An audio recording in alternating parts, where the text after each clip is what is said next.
아멘. 할렐루야. 아멘. 아멘.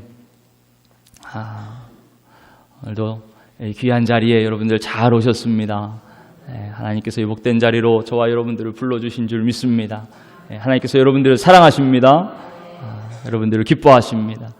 지금도 살아 역사하시는 주님께서 오늘 이 시간 우리와 함께 하시는 줄 믿습니다. 여러분 추석 준비는 잘 돼가십니까?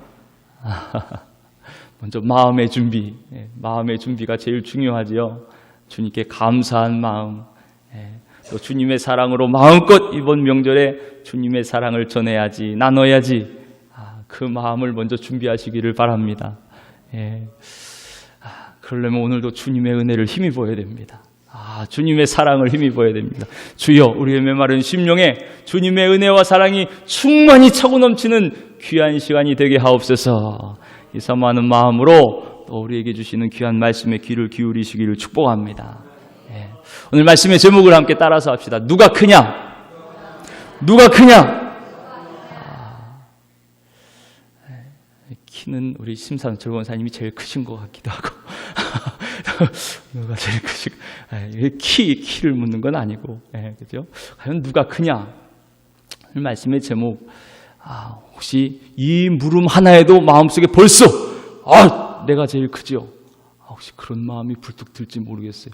그냥 무의식적으로 반응하는 그런 반응이 우리 안에 지금 꿈틀거리고 있는지 모릅니다. 내가 커야지. 나보다 더 큰 사람이 있으면 안 되지. 너무 처음부터 분위기가 무거워지는 것 같은데요. 민족 대명절 한가위를 우리가 보내고 있죠. 이제 내일이 명절, 추석이고 오늘 이제 연휴를 보내고 있습니다. 그동안 떨어져 보지 못했던 자녀들 또 손주들을 만나는 것이 얼마나 기쁘고 반갑습니까? 그리운 얼굴을 만나는 것처럼 감동적인 일도 없는 것 같아요. 가까이 있어도 만나지 못했던 이 남북의 이산가족이 얼마 전에 만났죠. 그 연세가 70, 80 되시는 그 어르신들이 서로 부둥켜 안고 얼굴을 막 비비면서 눈물을 흘리면서 만나는 그 장면만 봐도 참 감동이 되었습니다. 또 엊그제는 남북 정상이 함께 만나서 그 백두산 앞에서 손을 잡고 그 평화의 발걸음을 한 발 한 발 내딛는 모습, 그 만남의 모습만으로도 참 감동적이었습니다. 무엇보다 우리가 그토록 기다리던 우리 주님, 그 주님을 배울 때 또 얼마나 기쁘고 감동적일까요? 여러분 그 기대가 있으십니까? 주님 만날 날을 꿈꾸며 소망하며 오늘도 주님 보시기에 주님 만날 때 주님 앞에 부끄러움이 없도록 그렇게 주님의 거룩하심을 입는 저와 여러분 되시기를 바랍니다.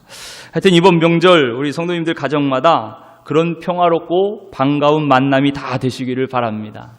또 오곡백과가 풍성한 한가위처럼 여러분들의 가정에도 기쁨과 감사의 열매가 풍성한 그런 추석이 되시기를 축복합니다.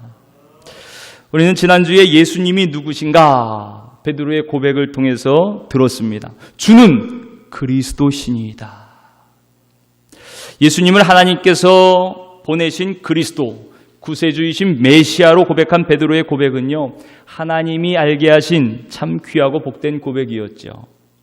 하지만 이 고백 후에 예수님께서 처음으로 내가 이제 제사장들과 장로들에게 버림을 받고 죽임을 당할 것이다, 그렇게 예수님의 순환을 예고하시자 제자들의 태도가 갑자기 변했습니다. 베드로는 강하게 예수님을 꾸짖듯 비난합니다. 결코 그런 일이 있으면 안 됩니다. 그럴 수 없습니다. 그렇게 강하게 항변을 해요. 어찌 보면 스승의 죽음을 막아보려는 지극히 당연한 제자의 도리인 것 같기도 합니다. 그런데 오히려 주님은 그 당연한 제자의 만류 속에서 사탄의 유혹을 보신 것이에요. 자신의 행동이 당연히 옳다는 그 생각, 지극히 상식적이고 보편적이라는 그 생각 뒤에도 얼마든지 사탄은 역사할 수가 있는 것입니다. 하나님의 뜻을 가로막을 수가 있는 것이에요. 게다가 베드로뿐만이 아니고 당시 유대인들이 가졌던 메시아에 대한 잘못된 선입견, 그것은 더욱더 하나님의 뜻을 가로막는 사탄의 도구가 되었던 것이죠. 그 잘못된 선입견이 무엇입니까? 반드시 이 땅에서 강력한 힘으로 이기고 승리해야만 되는 메시아였어요. 성공해야 하는 메시아였습니다. 최고가 되어야 되는 메시아였어요. 영광을 받아야만 하는 메시아였습니다. 특히 그 메시아는 로마를 쳐서 물리치고 옛 다윗의 부와 영예를 회복하는 그런 승리의 왕, 정치적인 지도자, 그 메시아를 꿈꾸고 있었어요. 예수님이 그런 메시아인지 알았어요. 이 땅에 나라를 세우는 메시아인지 알았어요. 강력한 나라를 세우는 메시아인지 알았어요. 그 밑에서 편안하게 안락을 누리며 부귀를 누리며 살 거라고 생각을 했던 것이죠. 그러니 그들이 생각했던 이런 성공과 승리의 길을 가야만 하는 이 메시아가 어떻게 고난을 받으실 수 있어요? 어떻게 버림을 받고 죽으실 수가 있어요? 그런 일이 있을 수 없지요. 생각하기도 싫은 것입니다. 예수님은 이런 베드로와 제자들에게 아주 분명하게 말씀하십니다. 너희가 하나님의 일을 생각하지 않고 사람의 일을 생각하는구나. 누구든지 나를 따르려거든 자기를 부인하고 자기 십자가를 지고 나를 따라야 된다. 누구든지 나와 복음을 위하여 자기 목숨을 버리면 반드시 구원을 받을 것이다. 사랑하는 성도 여러분, 한 주간도 이 생명의 말씀을 붙잡고 순종하며 사셨습니까? 어떠셨습니까? 아니면 베드로가 자신의 생각을 주님이 받아들이도록 끝까지 종용하며 주장했던 것처럼 여전히 나 자신을 앞세우면서 그렇게 나를 주장하며 사셨습니까? 만약 그렇다면 안타깝게도 사람의 일을 생각하며 산 것이죠. 반대로 나의 욕심과 정욕과 내 생각과 자랑, 이 세상의 영광을 내려놓고 주님 기뻐하시는 뜻을 쫓아서 사랑과 공의로 섬김과 사명의 길로 묵묵히 나아갔다면 그것은 주님을 위해서, 복음을 위해서 영생의 길로, 생명의 길로 한 걸음씩 나아간 것입니다. 이것이 하나님께서 저와 여러분들에게 맡기신 하나님의 일인 줄 믿습니다. 바라기는 저와 여러분들이 언제나 이런 하나님의 일을 생각하며 자기를 내려놓고 주님 가신 길을 쫓아가는 주님의 제자들이 다 되시기를 주님의 이름으로 축복합니다. 여러분, 예수님의 생각과 다른 이 사람의 생각이 언제나 있는, 사람의 생각이 있는 그곳, 거기에는요, 우리를 하나님에게로부터 멀어지게 하는 사탄의 유혹이 있다는 것을 우리는 잊지 말아야 됩니다. 이 유혹은 우리에게 끊임없이 계속될 거예요. 순간순간 쉼없이 우리를 유혹할 것입니다. 이 유혹을 내 힘과 내 지혜로는 이길 수가 없습니다. 우리는 그렇게 연약하고 무지합니다. 어제는 믿음으로 고백했다가도 또 오늘은 언제 그랬냐는 듯이 불신앙으로 사람의 일을 추구할 때가 얼마나 많이 있어요. 예수님의 제자들도 그랬습니다. 베드로의 믿음 후에 예수님께서 첫 번째 순환 예고를 하셨죠. 그리고 주님께서 자기를 부인하고 자기 십자가를 지고 나를 따라라. 그것이 구원의 길이다, 생명의 길이다. 그렇게 가르쳐 주셨습니다. 그럼에도 제자들은 아직 예수님이 이 땅에 왜 오셨는지, 왜 죽는다는 말씀을 하시는지 알고 싶지도 않았고 관심도 없었고 그러니까 알지도 못했죠. 여전히 십자가는 그들에게 피해야만 되는 대상이었습니다. 주님께서 또 그 다음 장에 말씀하세요. 제자들을 베드로와 야고보와 요한을 변화산으로 데려가십니다. 그리고 그곳에서 영광스러운 모습을 보여주세요. 그리고 그들에게 말씀하십니다. 인자가 죽은 자 가운데서 살아날 때까지 이 일을 얘기하지 말아라. 그러니까 죽으실 것을 또 알려주신 것이에요.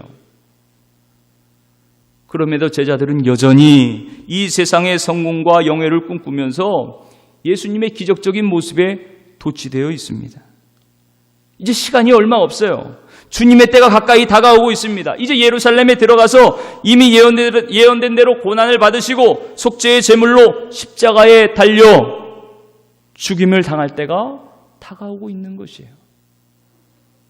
예수님은 무지한 제자들을 가르치시기 위해서 앞으로 되어질 일을 다시 한번 것도 분명하게 그들에게 알려주십니다. 우리 다 같이 31절 말씀을 함께 읽겠습니다. 31절 시작. 이는 제자들을 가르치시며 또 인자가 사람들의 손에 넘겨져 죽임을 당하고 죽은 지 3일 만에 살아나리라는 것을 말씀하셨기 때문이더라. 아멘.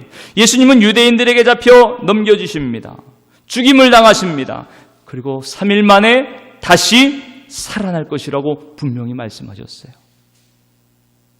예수님이 받으시는 고난과 십자가의 죽음과 부활, 이것이 복음의 핵심이죠.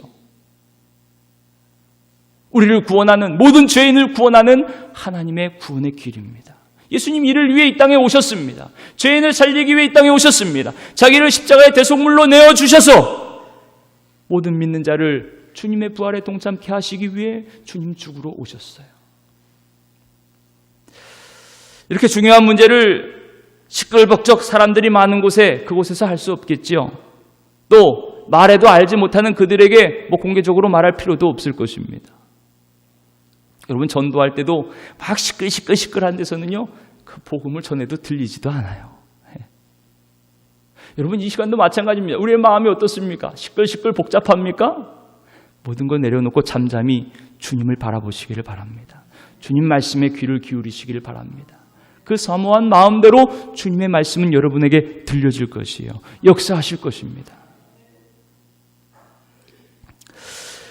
그래서 아무에게도 알리지 않고 길을 가시며 주님 말씀하신 것이에요. 주님은 이 순한 예고를 통해서 당신 스스로도 내가 이 땅에 온 이유를 다시 한번 마음에 새기셨겠죠. 나의 소명이 이 십자가의 길임을 다시 한번 마음에 새기고 끝까지 순종하며 나아가야지. 아마 그런 각오를 다지셨을 것입니다.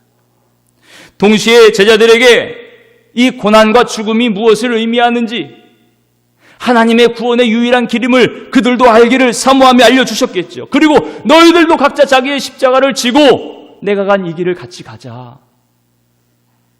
제자들에게 그런 권면을 하시는 것이죠. 당부를 하시는 것입니다.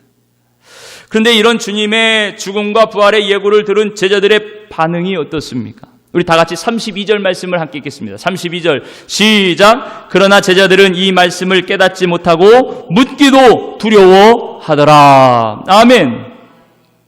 여러분, 그저 제자들이 무식하고 머리가 나빠서 깨닫지 못했다는 것이 아닙니다. 여자들 앞에서 가장 어리석은 이야기가 남자들이 신나게 군대 얘기하는 거라 그래요. 별로 관심 없답니다. 들어도 뭔 말인지 모르고 빨리 끝냈으면 좋을 말이 군대 얘기, 축구 얘기 뭐 이런 얘기. 누군가가 저에게 기계, 전기, 자동차 부품 이런 거 얘기하면요, 저는 못 알아들어요. 관심이 별로 없습니다. 그냥 별로 듣고 싶지 않고 또 묻기도 두렵습니다. 그냥 모르는 얘기 묻는 것도 어리석잖아요. 그 좀 제대로 된 좀 알아야 또 질문도 하는 거지 모르는데. 그러니까 그냥 빨리 그 얘기 지나가길 바라지요. 지금 제자들도 마찬가지인 거예요. 고난과 죽음에 관심이 없습니다. 깨달음이 없습니다. 묻지도 못합니다. 고난은 그저 피하고만 싶은 거예요. 죽음, 그건 듣기도 싫어요. 말하기도 싫어요. 가까이 하기도 싫어요. 그저 못 본 척, 못 들은 척 피하고만 싶은 거죠. 이 세상 사람들이 지극히 그런 모습으로 살아갑니다. 자연스러운 모습이에요, 이것이. 게다가 지금 제자들은 병자를 고치시고 말씀 한마디로 귀신을 내쫓으시고 오병이어로 수많은 사람들을 먹이신 그 예수님의 놀라운 기적에 지금 도취되어 있지 않습니까? 이제 곧 예수님이 예루살렘에 입성하시면 로마를 물리치고 이 나라를 번영의 나라로 이룰 왕이 되실 분, 그분이 바로 예수님 아닙니까?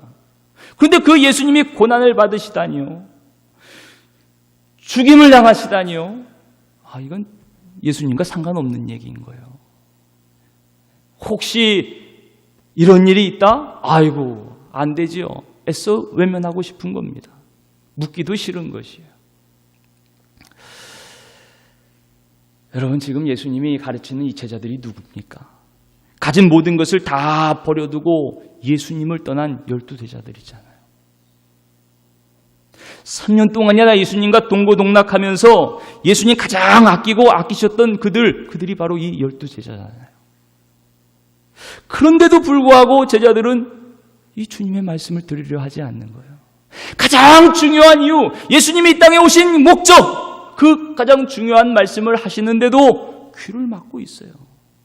자기의 기대와 달라요. 자기의 욕망과 달라요. 자기가 바라는 것과 달라요. 자기가 생각한 것과 달라요. 그저 귀를 막고 외면하고 있습니다. 묻기조차 두려워해요. 사랑하는 성도 여러분, 여러분들은 지금 이 말씀이 들리십니까? 어떠십니까? 고난과 죽음, 부활, 이 복음의 진리가 들리십니까? 목사님은 추석까지 좋은 명절에 좀 가벼운 거, 예수님 잘 믿으면 복 받을 거다, 자녀들 잘 될 거다, 성공할 거다, 이런 편한 말씀 하시지. 오늘 또 이렇게 또 무거운 말씀을 하시나. 죄송합니다. 그래도 들어야 되는 주님의 말씀인 거예요. 우리를 생명의 길로 인도하는 주님의 말씀입니다. 이 말씀이 여러분 마음속에 깊이 들려지고 새겨지시기를 축복합니다.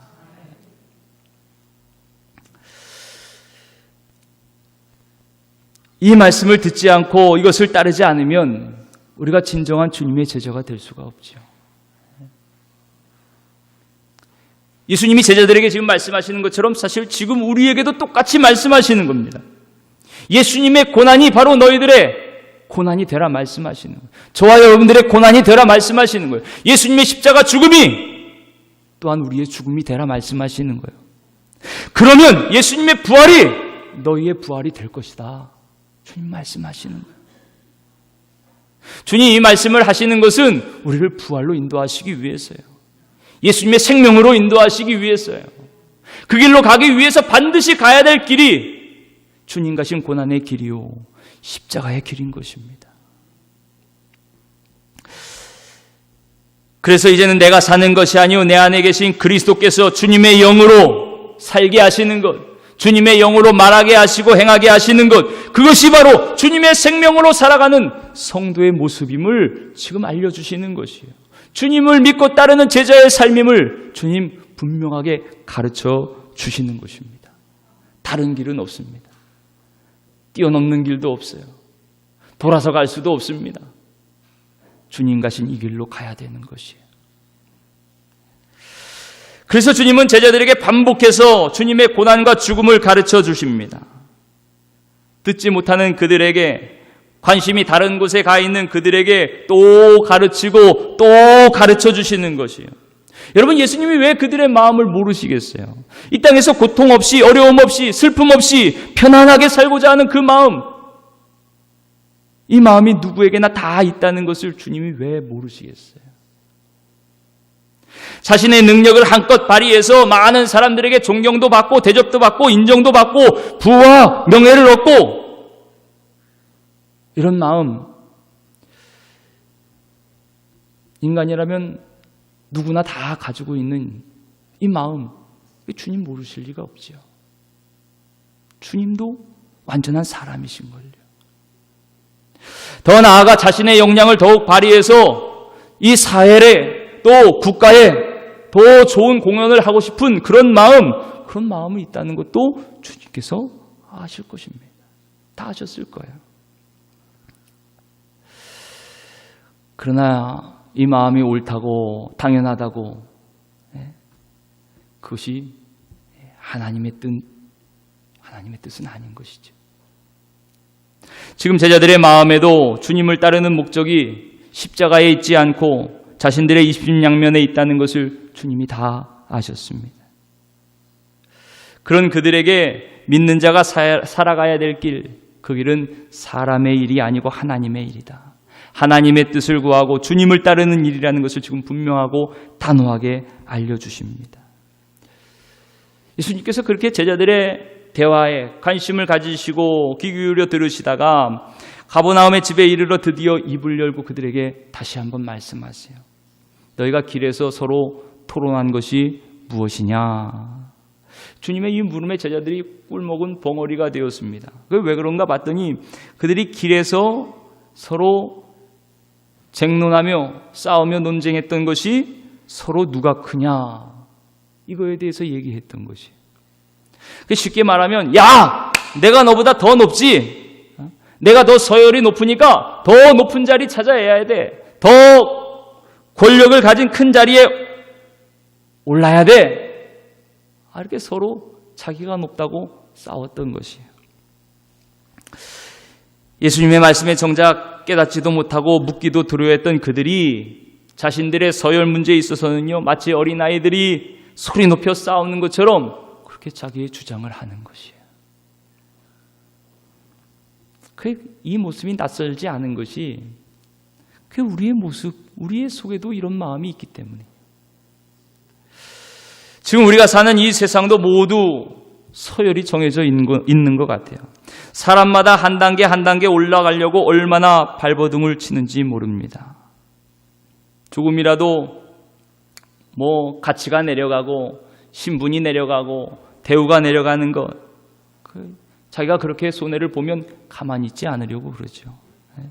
요즘 아파트 가격 내려간다고 자기 주위에는 임대주택도 짓지 말라고, 장애인 학교 이런 거 반대하고, 그런 일들이 얼마나 많이 있어요.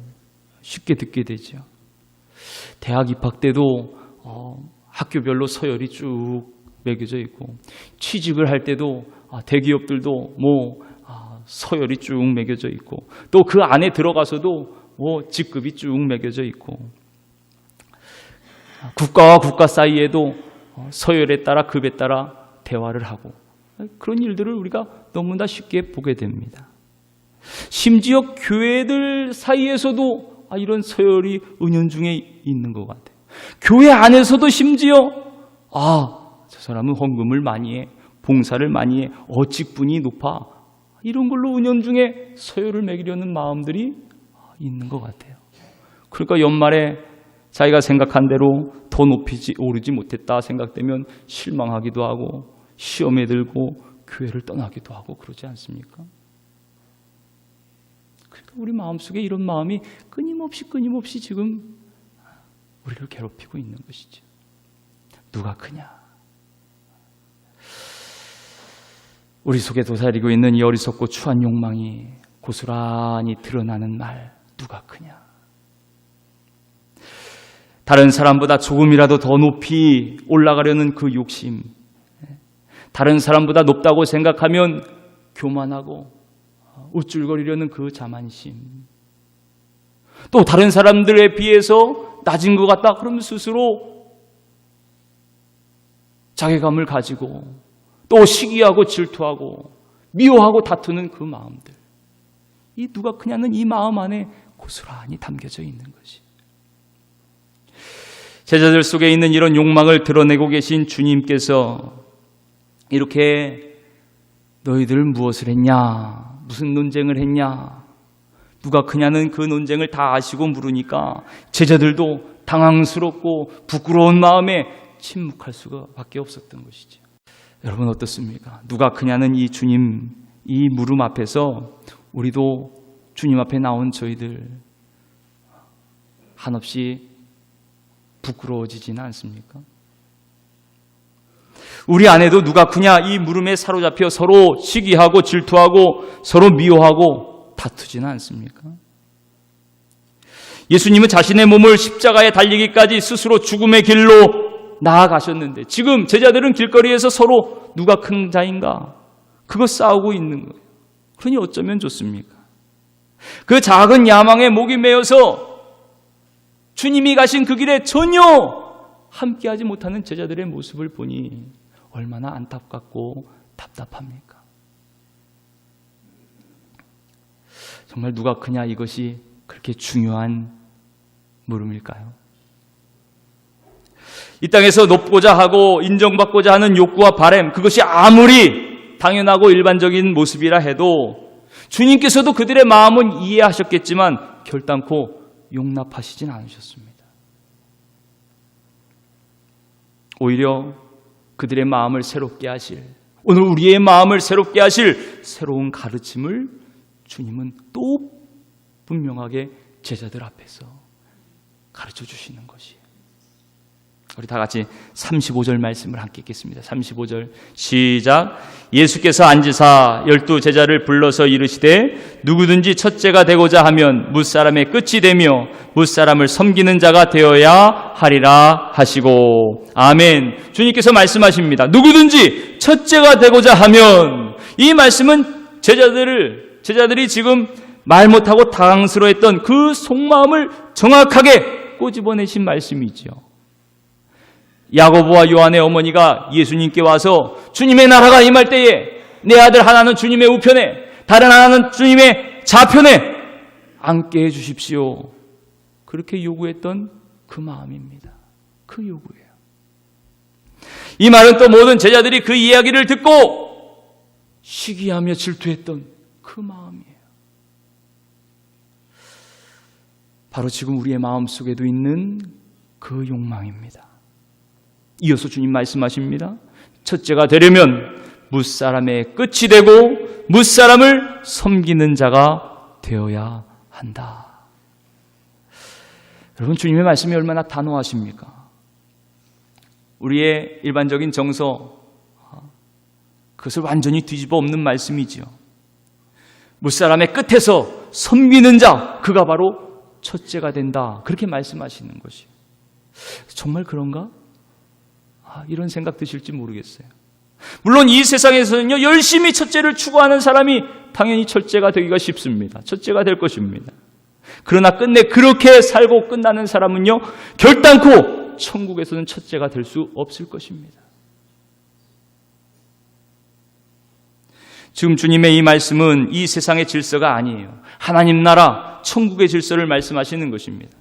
천국 백성인 예수 믿는 성도에게 천국 백성의 삶이 어떠한지를 지금 알려주고 계시는 것이요. 또 하나님께서 기뻐하시고 하나님께서 크게 높이시는 사람이 어떤 사람인지, 어떤 삶인지 그것을 알려주고 계신 것입니다. 사랑하는 성도 여러분, 주님을 믿고 따르는 저와 여러분들이 오늘 이 주님의 말씀대로 누구도 알아주지 않는 그 끝자리에서 먼저 섬기는 자들이 되시기를 축복합니다. 그렇다고 다 내려놓고 포기하라는 것이 아니에요. 여러분, 더 역량을 키워서 높이 올라가십시오. 더 높은 자리에서 주님의 사랑으로 더 섬기십시오. 더 많은 것을 가지고 더 많이 베푸십시오. 이거 주님께서 기뻐하시는 일입니다.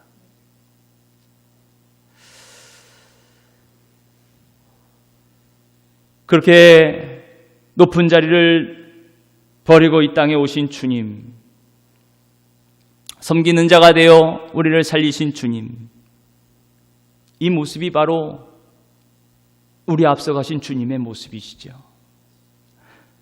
지극히 낮은 이 땅에 사람의 육신의 몸을 입고 오셔서 우리를 죽기까지 섬겨주셨습니다.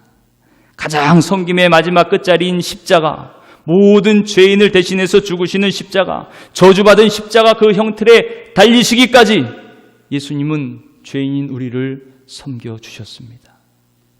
우리가 잘나서가 아니에요. 그럴 만한 자격이 있어서도 아니에요. 우리는 죽어 마땅한 죄인이죠. 그럼에도 주님은 자기의 생명을 다하여 우리를 섬겨주셨어요. 마가복음 10장 45절 말씀에 인자가 온 것은 섬김을 받으려 함이 아니라 도리어 섬기려 하고 자기 목숨을 많은 사람의 대속물로 주려 함이라. 아멘. 또 주님께서 잡히시기 전날 밤에도 주님 직접 수건을 허리에 두르시고 제자들의 발을 닦아주셨지요. 당시에 손님의 발을 닦는 것은요, 노예들, 종이 하는 일이었습니다. 예수님 직접 종이 되신 거예요. 직접 노예가 되신 거예요. 그렇게 스스로 낮아져서 섬겨주신 이유가 무엇입니까? 제자들에게 본을 보이시기 위해서입니다.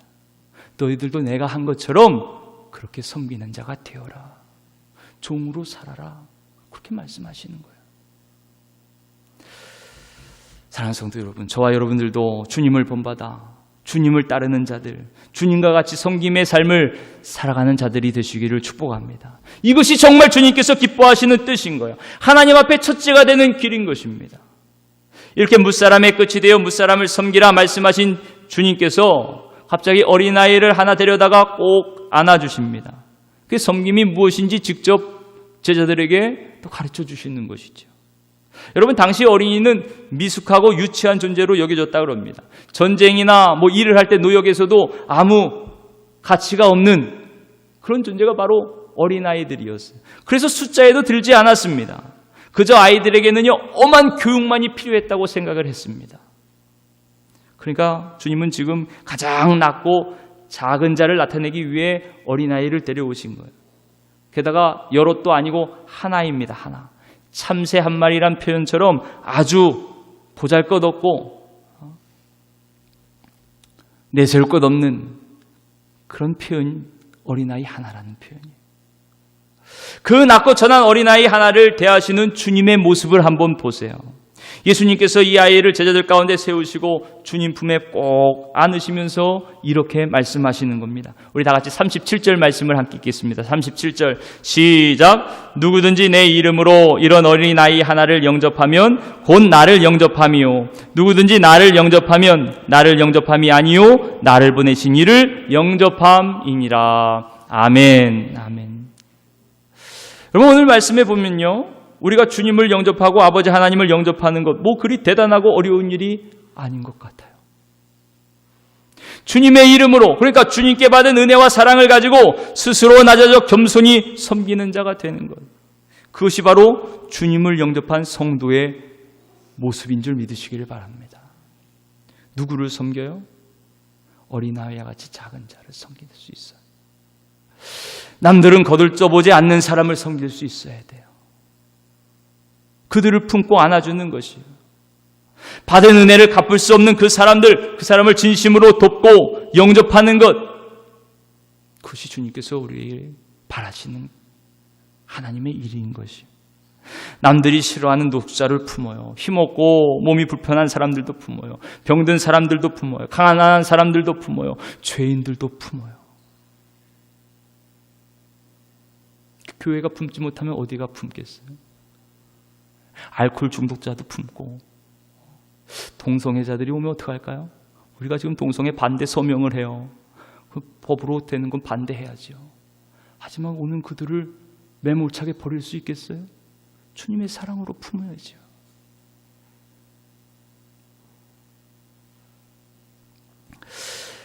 여러분, 이런 마음이 오늘도 저와 여러분들에게 넘치시기를 축복합니다. 이것이 주님의 마음이요, 주님께서 이 땅에 오신 이유이고 우리를 위해 십자가에 죽으신 이유입니다. 이 마음으로 살라고, 이 주님의 마음으로 살라고 오늘도 우리와 함께 하시고 임마누엘로 우리를 인도하시는 줄 믿으시기를 바랍니다. 사랑하는 성도 여러분, 이제 이 누가 크냐, 이 욕망으로 세상을 살았던 우리의 모습을 죽기까지 섬기는 자로 낮아지신 주님의 십자가 앞에 내려놓으시기를 바랍니다. 어린아이를 안으시는 예수님의 모습을 보면서 예배 마칠 때마다 저는 다니엘 용규 만나는 시간이 얼마나 기대가 되고 좋은지 몰라요. 근데 한편으로 좀 죄송스러운 마음이, 기도하다가 그냥 가시는 모습에, 가시는 성도님의 뒷모습을 보면 또 얼마나 죄송하고 안타까운지 몰라요.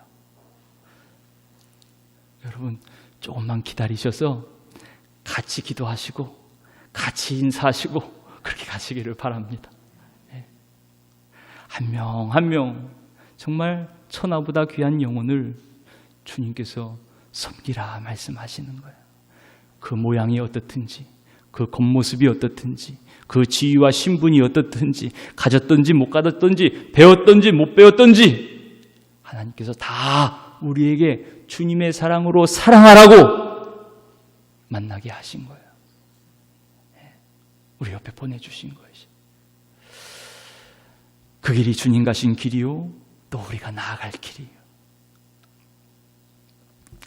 야고보 사도가 이렇게 이야기합니다. 말씀해요. 야고보서 3장 14절 말씀에 너희 마음의 시기와 다툼은 혼란과 모든 악한 일을 가져오는 땅 위의 것이요 정욕의 것이요 귀신의 것이라 이렇게 말씀해요. 우리 안에 있는 시기와 질투가 정욕의 것이고 땅의 것이고 귀신의 것이라는 거예요. 거기에서 모든 혼란이 나타나고 거기에서 모든 악이 나타난다는 것이에요. 이게 사람의 일이죠. 사람의 일. 누가 그냥 다투며 높이 올라가고자 하는 우리의 정욕이 이렇게 큰 죄를 낳게 하는 것이에요. 사탄의 도구가 되게 하는 것이에요. 반면에 이렇게 말씀합니다. 하나님께로부터 오는 지혜는 순결하고 평화롭고 점잖고 고분고분 양순하고 자비와 착한 행실로 가득 차 있고 편견이나 위선이 없느니라. 바라기는 우리 엽성교회 성도들 모두가 이 누가 크냐로 시기와 다툼 가운데 살아갔던 이 땅의 것들, 정욕의 것, 더러운 귀신의 것들, 그것을 쫓아 살아갔던 모든 것, 이 모든 것을 다 과감히 십자가 앞에 내려놓고 하나님께서 주신 지혜로 한 걸음씩 주님을 따라 무사람을 섬기는 자로 순결함과 긍휼과 착한 행실로 그렇게 주님 받으실 만한 의와 사랑의 열매를 많이 맺는 그런 성도들이 되시기를 바랍니다. 그래서 주님께서 야, 내가 너로 인하여 참으로 기쁘다. 하나님 앞에 큰 자들로, 천국의 큰 자들로 그런 은혜와 복을 누리시는 저와 여러분 모두가 되시기를 주님의 이름으로 축원합니다.